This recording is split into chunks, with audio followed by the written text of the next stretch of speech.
पूर्व सेनाध्यक्ष जनरल नरवणे ने कहा है कि मणिपुर हिंसा में विदेशी एजेंसियों की संलिप्तता से इनकार नहीं किया जा सकता। इस आशंका के पीछे क्या आधार है?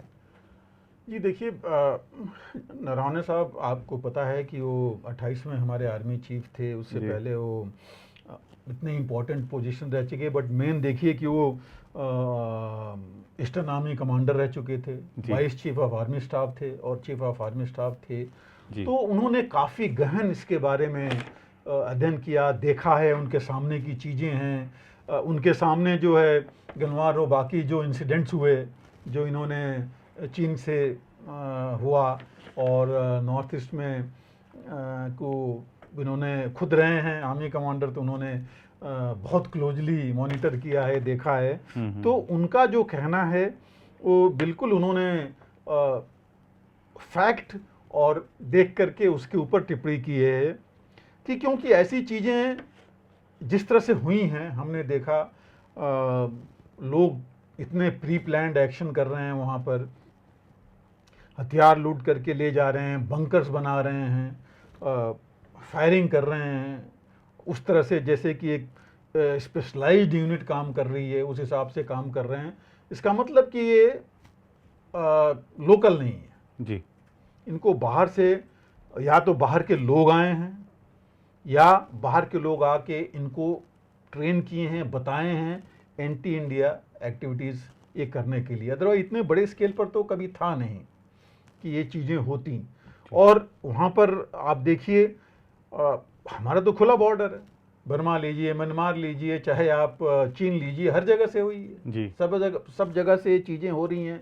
तो उनका कहना ये बिल्कुल सही है। और आप देखिए, उन्होंने ये भी टिप्पणी की कि देखिए वहाँ ड्रग्स और स्मगलिंग सालों से आ रही हैं, रोक नहीं पाए वहाँ पर। जब तक उसको नहीं रोकेंगे तो ये चीज़ें होती रहेंगी। ड्रग्स से मतलब हथियार और हर चीज़ आएंगी, एम्युनिशन आएगा। और सबसे बड़ी चीज़ है आइडियोलॉजी की स्मगलिंग भी हो रही है जी। वो चीज़ आ करके हमारे आइडियोलॉजी को वहाँ ख़राब कर रही है जी। इनके बीच में जो भी हमारे लोग हैं वहाँ पर। आफ्टर ऑल कुकी मैती, हम कुछ भी नाम लें, मैं अगेन वही कहता हूँ कि सब हैं तो हिंदुस्तानी हैं, सब भारतीय ही हैं। बिल्कुल। उनकी दिमाग इनके अगर इनकी दिमाग पर कोई चोट पहुंचा रहा है तो फिर भारी हो सकता है। भारतीय तो कोई करेगा नहीं इस तरह की चीज़ें वहाँ पर आकर के। तो ये एक ऐसी चीज़ है कि जिस पर बहुत ध्यान हमें देना पड़ेगा। अब म्यांमार देखिए है क्या, वहाँ मिलिट्री गवर्नमेंट सालों से है, अनस्टेबल रहा है।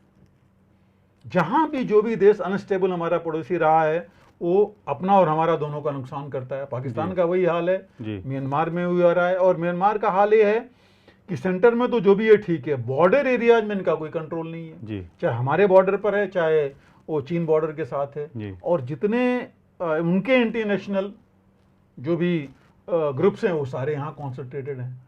तो वो जो है इधर भी इसी हिसाब से एक्टिविटी करते हैं। और इसके साथ अगर मैं उन्होंने जो कहा, जो एनालिसिस उनकी दी, बिल्कुल सही है कि इसके बिना हो नहीं सकता जी। अगर मैं ऐड करूं तो देखिए हमारी भी पॉलिटिक्स जिम्मेदार है इसके बारे में जी।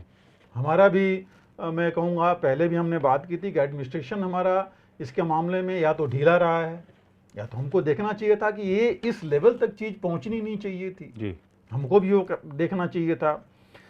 अब जो आर्मी एक्शन की हम बात करते हैं, आफ्टर ऑल अगर आप 10-15 साल 20 साल पीछे चाहिए, एक बार हम लोगों ने डिटेल में बात की थी इसके बारे में, क्या हालत थी मणिपुर की और बाकी जगहों की। आर्मी को वहाँ लगाया गया, arm forces special power act लगाए गए, सब हुआ और सिचुएशन काफ़ी हद तक सामने आ गई और लोग बोलना शुरू किए, खड़े होना शुरू किए। फिर हम राजनीति में आ गए, हमने arm forces special power act ख़त्म किया, आर्मी की प्रेजेंस ख़त्म की और बोला कि सब हम पूरा चीज़ सिविल एडमिनिस्ट्रेशन के उस पर चला था, छोड़ दिया और देखिए फिर हालात तो वापस आ गए। तो ऐसे मामले में अगर हम थोड़ा ढीला चलेंगे तो ये काम होगा नहीं। अगर सिचुएशन हमें पता लगती है तो आप इम्पोज कीजिए सेक्शन 144, या अगर arm forces special power act लगाने की जरूरत है लगाइए, जिससे कि ये चीज़ कंट्रोल की जाए और उसके बाद जब खत्म हो जाए फिर आप दोबारा वापस आइए। तो ये और इनको लेके चलना पड़ेगा। मेरे वो है कि अभी यहाँ भी इन्होंने एक यूनिफाइड कमांड बनानी चाहिए थी। एक यूनिफाइड कमांड बनाइए जो कि चीफ मिनिस्टर या गवर्नर के अंडर में काम करे।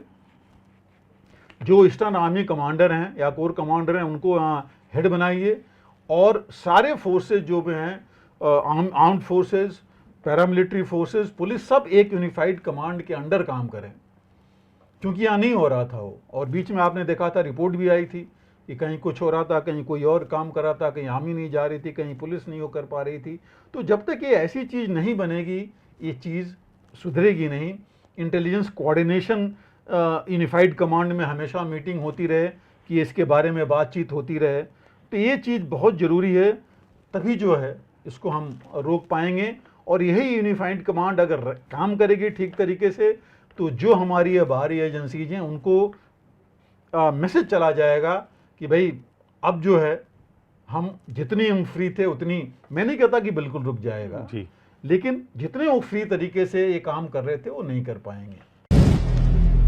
अगर आप भी लेना चाहते हैं देश दुनिया की तमाम जानकारी तो आज ही सब्सक्राइब करें हमारे चैनल को। साथ ही नीचे दिए बेल आइकन को जरूर दबाएं ताकि हर अपडेट आप तक पहुंच सके।